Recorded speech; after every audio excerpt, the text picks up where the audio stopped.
मैं अक्सर YouTube देखता हूँ, लेकिन YouTube में मुझे फिल्मी मसाले के सिवाय कुछ नहीं मिलता। ऐसी बहुत कम प्रस्तुतियाँ होती हैं या ऐसी बहुत कम कवरेज होती है जो साहित्य को बढ़ा सके, नए नए कलाकारों को प्रोत्साहन दे सके, चाहे वो कवि हो, एक्टर हो, लेखक हो, कुछ कोई भी हो, हर एक को प्रोत्साहन की ज़रूरत होती है। और जब ब्रजेश जी ने मुझसे संपर्क स्थापित किया तो मुझे बहुत अच्छा लगा। ऐसे लगा कि कोई तो है जिसे साहित्य की भी परवाह है। अब देखते ही देखते ब्रजेश जी के 75 से ज़्यादा एपिसोड हो चुके हैं और जिस तेज़ी से ये जा रहे हैं, जो क्वालिटीज़ इनमें हैं, जो गुण इनमें हैं, उससे मुझे पूरा विश्वास है कि ये बहुत जल्दी नंबर तेज़ी से बढ़ने वाला है। मैं तहे दिल से ब्रजेश जी का धन्यवाद करता हूँ, स्वागत करता हूँ और आप सबसे एक दरख्वास्त करता हूँ कि आप अपनी तरफ से साहित्य को बढ़ावा दीजिए। ब्रजेश जी का जो ऑफिशियल यूट्यूब चैनल है, Brajesh Bhandari official YouTube channel, उसको सब्सक्राइब कीजिए, उसको देखिए। सिर्फ मनोरंजन ही नहीं, ज्ञान बढ़ाइए और साहित्य में खुद भी डूब जाइए। हो सकता है आप में से कोई एक और विवेक कविश्वर बन जाए। नमस्कार दोस्तों, एक बार फिर से आपका स्वागत है मेरे YouTube के चैनल ब्रजेश भंडारी में, और जिसमें हमारी सीरीज चल रही है एक और वार्तालाप। और जहाँ तक मैं सोचता हूँ कि मेरे द्वारा बनाए गए प्रोग्राम्स आपको अच्छे लग रहे होंगे। सोचता क्या हूँ, ये मेरा 100% यकीन है कि मेरे द्वारा बनाए गए प्रोग्राम्स आपको अच्छे लग रहे होंगे, क्योंकि आपका रिस्पांस, आपके कमेंट्स जो आते हैं उससे मुझे ये मालूम होता है। आपके लाइक्स और जो मेरे सब्सक्राइबर्स बढ़ रहे हैं धीरे धीरे, उससे मुझे मालूम होता है कि मेरा कार्यक्रम आप लोगों को पसंद आ रहा है। मेरा कार्यक्रम ये बनाने का मकसद ये है कि मैं अपने इस प्रोग्राम में कुछ ऐसे लोगों से आपकी बातचीत कराऊं जिनके जीवन से आप लोग प्रेरणा ले सकें और उनकी लाइफ का जो एक्सपीरियंस है आप लोगों के। और अब बात करते हैं आज के मेहमान की, और आज के हमारे मेहमान हैं विवेक कविश्वर। विवेक जी एक थिएटर आर्टिस्ट हैं और एक राइटर हैं। राइटर मतलब पोएट हैं, वो कविताएं लिखते हैं और उन्होंने 8 पुस्तकें लिख चुके हैं वो, जो कि प्रकाशित हो चुकी हैं, और 10 पुस्तकें उन्होंने ऐसी लिखी हैं जो साझा में हैं और वो भी प्रकाशित हो चुकी हैं। और वो मोर देन 4 डेकेड से थिएटर कर रहे हैं और अप्रॉक्स 350 प्लेस कर चुके हैं, और मैं उनका अपने इस प्रोग्राम में स्वागत करता हूं। नमस्कार विवेक जी। नमस्कार। आपका बहुत बहुत स्वागत है मेरे इस प्रोग्राम में, एक और वार्तालाप में। विवेक जी, जैसे मैंने आपके इंट्रोडक्शन में बताया कि आप महाराष्ट्र से हैं और आपने 8 किताबें लिखी हैं और अभिनय करते हैं पिछले 4 दशक से, तो कुछ अपने बारे में और जो विस्तार से कुछ हमारे दर्शकों को आप बताइए। शुक्रिया ब्रजेश जी। मैं विवेक कविश्वर, बहुत विचित्र है, हूँ मैं महाराष्ट्रियन, लेकिन जन्म मेरा हुआ आंध्र प्रदेश में।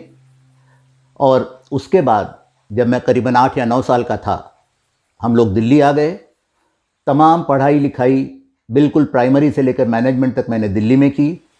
दिल्ली में ही मेरा पूरा समय बीता, लिखना, पढ़ना, अभिनय, सब कुछ दिल्ली में ही हुआ। जैसा मैंने बताया कि दिल्ली आने के बाद मैंने अपनी पढ़ाई शुरू की, और जब मैंने ग्रेजुएशन किया दिल्ली यूनिवर्सिटी से, उसी दौरान मैंने लिखना शुरू किया। मेरी एक कविता को दिल्ली विश्वविद्यालय में प्रथम पुरस्कार मिला, मैं सर्वश्रेष्ठ कवि घोषित किया गया। और तब जो जजेस थे उनमें से एक प्रोफेसर त्रिपाठी ने मुझे एक बात कही कि बेटा लिखते रहो, बहुत अच्छा लिखते हो। बस यही उनका वाक्य मेरे लिए एक मंत्र बन गया, एक उत्साह बन गया लिखने का। वो दिन है और आज का दिन है, मेरा लिखना रुका नहीं। हाँ, प्रकाशन पुस्तकों का बहुत देर से शुरू हुआ, क्योंकि मेरे में एक बड़ी अजीब सी आदत है कि मैं हारना नहीं चाहता ज़िंदगी में। मुझे ये पसंद नहीं था कि मैं अपनी कविता किसी पुस्तक को, किसी पत्रिका को या किसी संपादक को भेजूं और वो मुझे वापस कर दे, क्योंकि अक्सर ये होता है नए कवियों को कोई पूछता नहीं है। बस इसी डर से, इसी हिचक से मैंने कभी अपनी कविता पब्लिश करने के लिए नहीं भेजी। लेकिन जो होना है वो तो होके रहता है।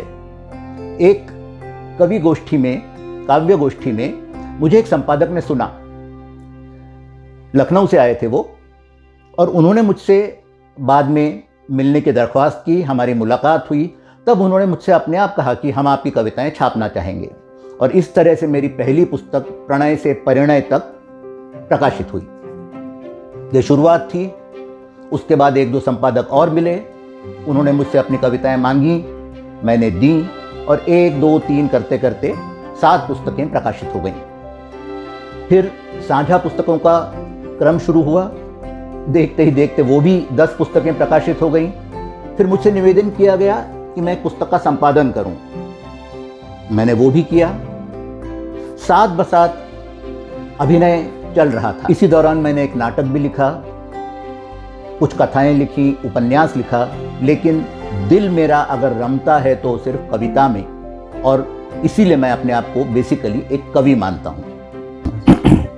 तो विवेक जी, ये तो आपकी कविताओं का जो सफ़र है या आपके लेखन जो आपने पोएट्री करी है उसका जो सफ़र है, ये उसके बारे में आपने मुझे बताया, और ये बहुत अच्छी चीज़ है कि आपको शुरू से लिखने का शौक़ था और आपने उस शौक़ को जिंदा रखा। मतलब बहुत सारे लोग होते हैं जिनमें कि ये शौक़ होता है, बट जैसे अब बंदा ग्रेजुएशन कर लेता है, उसके बाद जब अपने उसमें आ जाता है ना कि भाई अपनी जॉब करो, ये करो, तो फिर वो चीज़ें फिर छूट जाती हैं। वो चीज़ आपने बहुत अच्छा करा कि मतलब उस चीज़ को अपने जो अंदर आपकी हॉबी थी उसको मरने नहीं दिया, उसको कंटिन्यू करा, और उसके लास्ट में ये हुआ कि आपने उनकी अपनी जो भी आपकी रचनाएं थी, जो आपकी उनको किताब के रूप में लाके और प्रकाशित भी कराया। ये बहुत अच्छी बात है।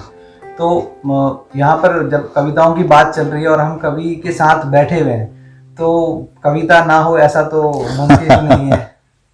तो कोई एक ऐसी कविता जो जिसपे आपने जो हमारी बातचीत के दौरान आपने बताया था कि आपको प्राइज मिला था जी, तो वही कविता अगर हमारे दर्शकों को आप सुनाए तो आपकी भी यादें ताज़ा हो जाएंगी और हम भी उस चीज़ का आनंद उठा पाएंगे। बेशक, आपने सच कहा ब्रजेश जी। यादें अक्सर ताज़ा हो जाती हैं जब अपनी ही रचना हम कोई पढ़ते हैं, और अगर वो रचना जो असल में जिसने मुझे स्थापित किया इस क्षेत्र में और मुझे दिल्ली विश्वविद्यालय में सर्वश्रेष्ठ कवि घोषित किया गया, मैं उसी रचना को आपको सुनाता हूँ। ये रचना मेरी सबसे पहली पुस्तक में शामिल भी है। बहुत फिलॉसफी या दर्शन से भरी हुई रचना है। इस रोदन के क्या पार सखी, इस रोदन के क्या पार सखी, नातों से क्या अनुराग सखी, भंवरों का कर सानिध्य पार, तल में रखा क्या सार सखी, इस रोदन के क्या पार सखी। मधु का कैसा यह रूप सखी, मधुकर स्तंभित उल्लास सखी, सतरंगी के शतकंपों में कंपित कैसा आभास सखी, इस रोदन के क्या पार सखी। निशिदिन का ये प्रखर जाल, निशिदिन का ये प्रखर जाल, रवि शशि बन जाते मीन सखी, पर रंगों की इस आभा में क्यों इंद्रधनुष मद अंध सखी, इस रोदन के क्या पार सखी। मधुघट खुद ही क्यों चात सखी, मरु में कैसा जलभास सखी, शोणित लक्षित इन बूंदों में क्यों जीवन का आभास सखी, इस रोदन के क्या पार सखी। जीवन मधुशाला क्षणिक रूप, आस्था में क्यों चिरबंध सखी, जब चषक लिए मृगजल हाला क्यों क्षणिक भास का दंभ सखी। आशाओं की यह स्वर्ण शिखा, मानव जीवन है शलभ विकल, मरु में उड़ता प्यासा चातक, जड़ता में कैसा भास सखी। जड़ता में कैसा भास सखी, धूमिलता का आभास सखी, लघु सांसों की इस नैया में क्यों दूर किरण की आस सखी, इस रोदन के क्या पार सखी, नातों से क्या अनुराग सखी। ये मेरी पहली कविता थी। विवेक जी, आपने जो हमें कविता सुनाई वो बहुत अच्छी लगी। जो आपने बोला कि आपको इसके लिए प्राइज़ मिला, ये बात तो सही है, बट जब भी हम किसी भी कवि से मिलते हैं या किसी राइटर से मिलते हैं या किसी अभिनेता से मिलते हैं तो कोई ना कोई उसका प्रेरणा स्रोत होता है। तो आपकी लाइफ में भी ऐसा कुछ हुआ होगा कि आपको भी किसी ना किसी से प्रेरणा मिली होगी, तो अगर वो हमारे दर्शकों के साथ शेयर करें तो हमें अच्छा लगेगा। अपने कॉलेज के दौरान मैंने कई कवियों को पढ़ा, बड़े बड़े कवि पढ़े, जयशंकर प्रसाद, रामधारी सिंह दिनकर, महादेवी वर्मा, लेकिन उनकी कविताएं पढ़कर उनके प्रति एक आदर उत्पन्न होता है, साहित्य के प्रति प्रेम उत्पन्न होता है। लेकिन जब आप हरिवंश राय बच्चन जी को पढ़ते हैं, दुष्यंत कुमार की हिंदी गज़लें पढ़ते हैं, नीरज जी का कारवां गुजर गया गुबार देखते रहे ये पढ़ते हैं, तो आपके दिल में कुछ होता है। वो जो होता है वही कविता में उतर आता है। बच्चन साहब की मधुशाला जब मैंने ऐसी पढ़ी तो मुझे एक नशा हो गया लिखने का, और वो दिन था और आज का दिन है, उस नशे में मैं आंखें बंद करके चलता जा रहा हूँ। बहुत ही अच्छा विवेक जी, बहुत ही अति उत्तम, बहुत मेरे को अच्छी लगी आपकी कविता ये। शुक्रिया। हिंदी में ऐसी ऐसी कविताएं सुनने का बहुत रेयर में चांस मिलता है, क्योंकि आजकल की इस भाग दौड़ भरी दुनिया में सबको इंस्टेंट चाहिए। सबको इंस्टेंट चाहिए। ऐसी जो आपकी ये रचना है, ऐसी चीज़ों को के लिए लोगों के पास, मतलब लोग चाहते नहीं है, सुनना पसंद भी करते हैं, बट उनके पास समय नहीं होता, समय नहीं है, और उनको इंस्टेंट चाहिए कुछ। बिल्कुल बिल्कुल। तो पर बहुत अच्छा लगा आपकी ये कविता सुन के, और मैं दिल से धन्यवाद करता हूँ कि शुक्रिया। आपने मेरे साथ शेयर करी, मुझे सुनाई। विवेक जी, जैसे हमारी बातचीत शुरुआत में बातचीत हुई थी, तो आपने बताया था कि आपने 35 प्ले करे हैं और जिसके 350 शो करे हैं। जी। तो आप कवि थे, कविताएं आप लिख रहे थे और आप जॉब भी कर रहे थे, तो उसके बाद ये अभिनय का सफ़र कैसे शुरू हुआ और क्या इसकी क्या वो है? ये आपने ठीक कहा ब्रिजेश जी। नौकरी, नाटक और लिखना, ये एक बहुत ही अजीब सी कसरत थी, लेकिन जब नदी में कूद गए तो आदमी के पास एक ही पर्याय होता है, या तो वो तैर के पार हो जाए या डूब जाए। डूबना मेरी फितरत में नहीं था, इसलिए मैंने तैरना ही बेहतर समझा। एक बार मैं मंडी हाउस में श्री राम सेंटर पर नाटक देखने गया। बाद में उसके निर्देशिका से बात हुई, उन्हें मुझ में कुछ नज़र आया, उन्होंने मुझे नाटक में काम करने का प्रस्ताव दिया। वो मैंने लपक लिया, और उसके बाद जो यात्रा चली, देखते ही देखते 35 नाटक हो गए, जो किसी भी कलाकार के लिए एक बहुत बड़ा नंबर है। और 35 नाटक मतलब उसके कई शोज़, 350 से ज़्यादा शो मैं कर चुका हूँ। ज़्यादातर मंडी हाउस में हुए हैं। दिल्ली से बाहर हिमाचल प्रदेश, राजस्थान, उत्तर प्रदेश, यहाँ भी मैं अपने शोज़ दे चुका हूँ। मेरा सबसे प्रसिद्ध नाटक रहा खालिद की खाला। उर्दू कॉमेडी है, ये एक एवरग्रीन कॉमेडी है। इसके हम लोग 100 से ज़्यादा शो कर चुके हैं। इसके अलावा जो मेरे बहुत प्रसिद्ध नाटक हैं, उनमें से एक है जिस लाहौर नहीं वेख्या वो जम्या ही नहीं। पार्टीशन पे आधारित ये नाटक, ये भी बहुत प्रसिद्ध नाटक है। ताजमहल का टेंडर, ये नाम तो आप लोगों ने सुना होगा। ताजमहल का टेंडर एक खालिस कॉमेडी है, और इसके शो हम जब भी करते हैं हाउसफुल जाते हैं। इसके भी मैं कम से कम 15 से 20 शो कर चुका हूँ। इसके अलावा कुछ नाटक और, कथा एक कंस की, सादर आपका, प्रतिशोध, बगिया बाछाराम की। बगिया बाछाराम की हमने टीवी के लिए भी किया। टीवी की उनका एक नाट्य समारोह था, उसमें इस नाटक को किया गया। निर्भया, जय हिंद, प्रतिशोध, बड़े आदमी, ये कुछ नाटक हैं जो बहुत ही लोकप्रिय हुए, बहुत ही प्रसिद्ध हुए। और 1980 से जो मेरी नाट्य यात्रा शुरू हुई वो आज तक जारी है। इस कोरोना काल में भी हमने फर्रुखाबाद में जाकर अपना एक नाटक किया, जय हिंद। अभी भी तैयारी चल रही है, कुछ नाटक जल्दी ही आने वाले हैं। इस लंबी नाट्य यात्रा में मैं विशेषकर 2 व्यक्तियों का नाम लेना चाहूँगा। पहली डॉक्टर साधना भटनागर। इनका एक ग्रुप है यवनिका। इस ग्रुप में मैंने अपना पहला नाटक किया। डॉक्टर साधना ने मुझे स्टेज पर खड़ा होना, संवाद बोलना, लाइट्स को कैसे अपने ऊपर लेते हैं, मूवमेंट्स कैसे करते हैं, ये सब एक बच्चे की तरह उंगली पकड़ के सिखाया। और आज अगर मैं नाटक क्षेत्र में इतने साल रह चुका हूँ तो मैं इसका सारा श्रेय उन्हीं को दूंगा। उनके साथ ही मैंने अपना पहला नाटक खालिद की खाला किया। उनसे सीखकर जब मेरा कुछ नाम हुआ तो मुझे एक दिन एसपी सिंह सेंगर जी मिले। वो भी नाट्य क्षेत्र के बहुत प्रसिद्ध निर्देशक हैं।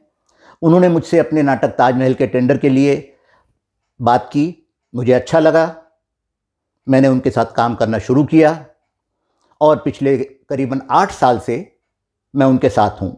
इसका अर्थ ये नहीं कि मैं साधना जी के साथ नहीं हूँ, मैं उनके साथ भी हूँ और सिंगर साहब के साथ भी हूँ।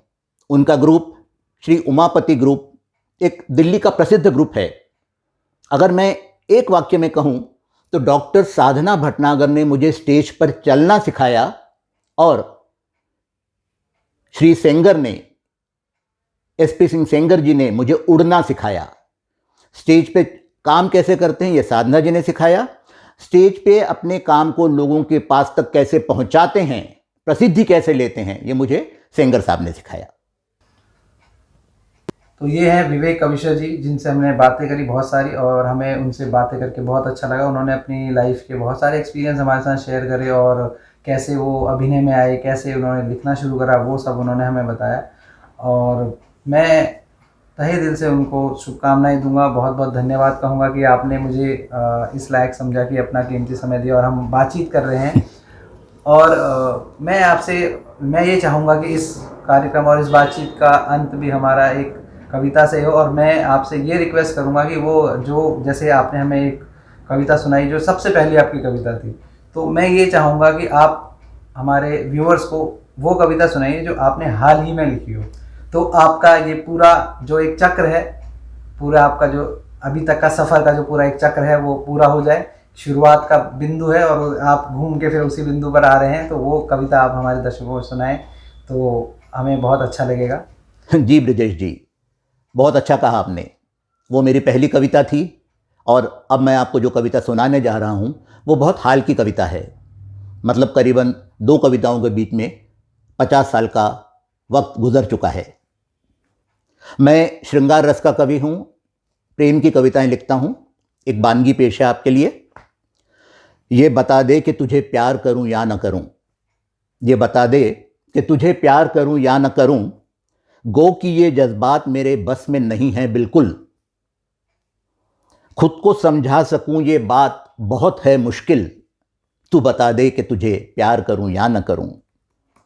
देख बहारों का एक पैगाम मुझे आया है, देख बहारों का एक पैगाम मुझे आया है, उनके आने की कोई इत्तिला भी है उसमें, गुलाबी से तेरे आने की महक है उसमें, तू बता दे कि इंतज़ार करूं या न करूं। ये चांद रात है और चांदनी है पुरशबाब, ये चांद रात है और चांदनी है पुरशबाब, वो पागल समंदर भी हो रहा है बेहिसाब, दूर घाटी में बज रहा है कोई रबाब, बता ऐसे में तुझे याद करूं या न करूं। कुछ पागल हूं कुछ सनकी सा हुआ जाता हूं, कुछ पागल हूं कुछ सनकी सा हुआ जाता हूं, मौसम की बदमिजाज खुनकी सा हुआ जाता हूं। देख अब मुझ में कुछ भी तो नहीं रहा मेरा, देख अब कुछ मुझ में कुछ भी तो नहीं रहा मेरा, तू बता दे कि तेरा दम भरूं या ना भरूं, तू बता दे कि तुझे प्यार करूं या ना करूं।